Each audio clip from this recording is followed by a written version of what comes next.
that, I will entertain that and potentially restore his phone privileges. Okay. That means is when you revoke my phone privilege, is it to that number or is it to all my family? I'm sorry? Because I call my grandmother, my other kids, mothers, and all that. So is it revoking that number? I get you. I'm just saying that what I'm hearing right now is that you violated a condition of your bond. You're telling me you haven't.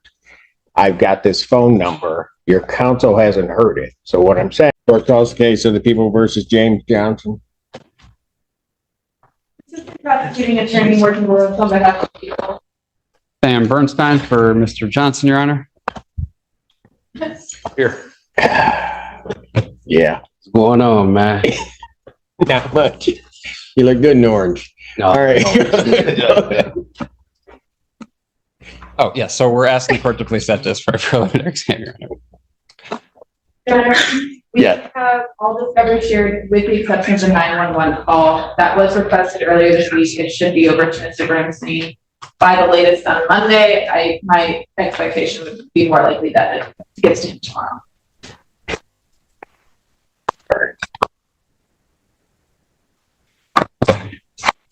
When the court, I would like to address bond. Why don't you go ahead and address bond?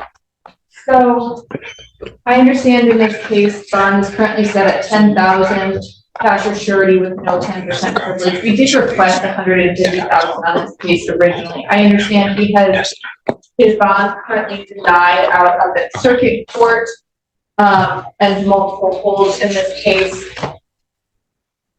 I am actually requesting that bond be raised today, as well as his phone privileges be revoked. I am concerned because the way that I see this playing out is that he was taken into custody for this event that occurred back on May 2nd. After he was taken into custody, he was in custody for a period of time, then was released. Before he was released, we had stipulated to adjourn this case to May 23rd. On that day, he failed to appear and a bench warrant was issued. He was then picked up and arraigned on the bench warrant on July 9th and given the 10,000 cash surety without 10% privilege. In the time that he was in custody before he was released and since he has been picked up, he has called the victim 105 times at her personal number, as well as called the family line 110 times, where the victim answers that phone among other people a number of times. I don't know what contacts he had with the victim while he was out of custody, but given his failure to appear previously, as well as the extensive violations in the form of calling the victim, I would be asking for him to be increasing his phone privilege to be revoked today. Your Honor, as far as the phone calls go, Mr. Johnson states adamantly that he's not called Miss Vesey. He says that it was another woman that he's been calling, and that he has not had any contact with Miss Vesey since he's been in jail by phone, Your Honor. I apologize. It is the victim's phone number because the victim has called our office and provided that phone number that he has called 105 times as her point of contact to our office. That's my mom. That's not her number. I call my other girlfriend. That's my mom. He says he's calling his other girlfriend, Your Honor. I'm sure Ms. Barroso will get me the phone calls. I'll listen to him ASAP. If there's something different, then I'll know within like a day or two. I know what Miss Vesey sounds like on the phone, so I'll be able to tell whether it's her or not. Your Honor, y'all say something, Your Honor? Usually doesn't work well, but go ahead. I know. Yeah, the number that I've been calling, I got two girlfriends.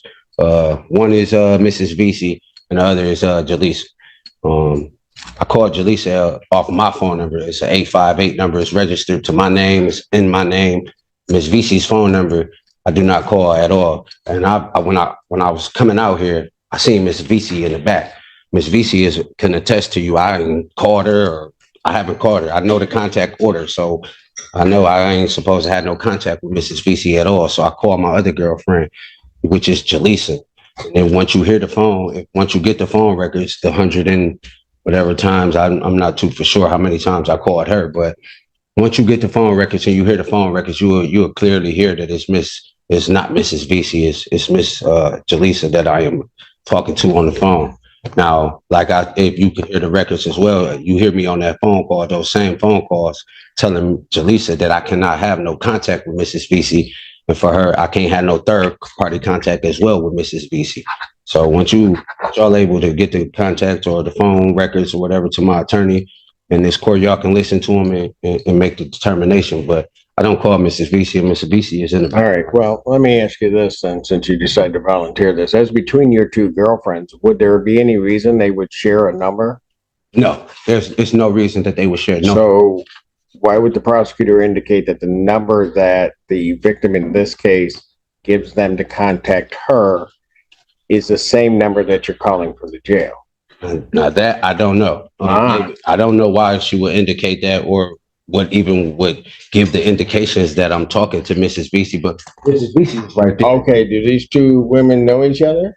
Yeah, they know each other for sure. I mean, like I said, we was in a three-way relationship, so like they know each other for sure. Okay. And Mrs. VC right there. If you would like to call her up here, No. or she can attest. I can't talk to her. I got both of them pregnant at the same. You know what I'm saying? So like, To be fair to James, Your Honor, what we're not hearing is anything about the substance of those calls, whether he's talking about court or proceedings or anything directly related to Miss VC. The same time? Yeah.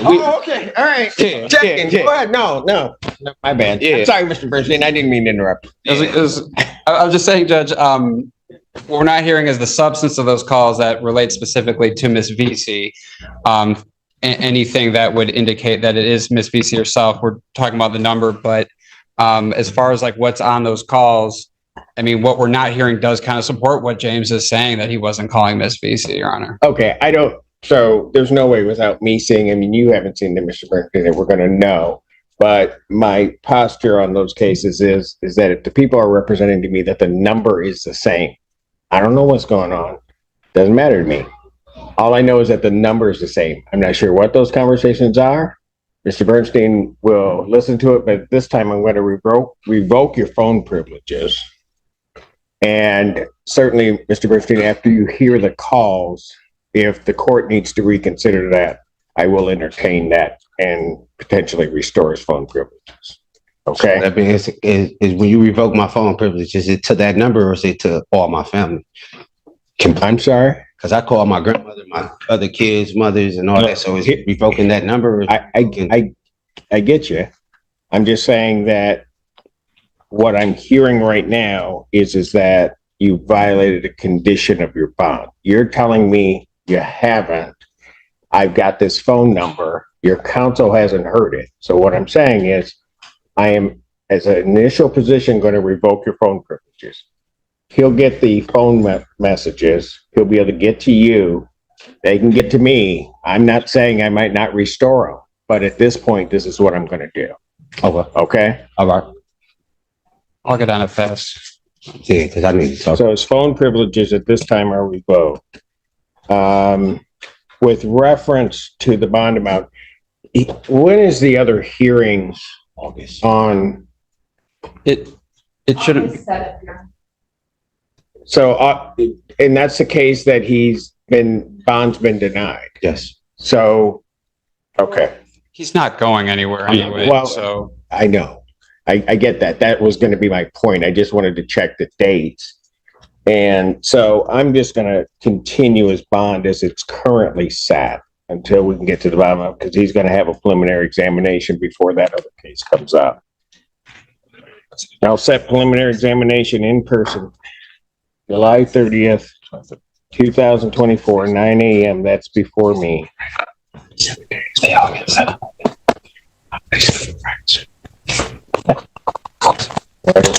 Thank you. Thank you, Your Honor. Same thing. Court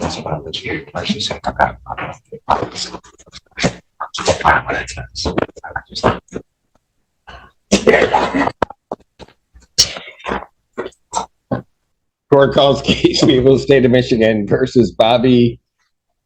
Mr. Johnson, keep going. Just keep moving. Quit talking.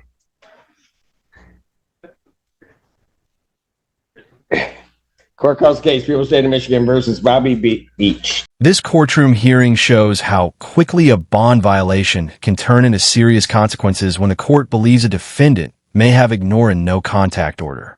The prosecution presented phone records showing an extraordinary number of calls to a number allegedly connected to the victim, while James Johnson strongly denied contacting her and insisted he was speaking with another girlfriend.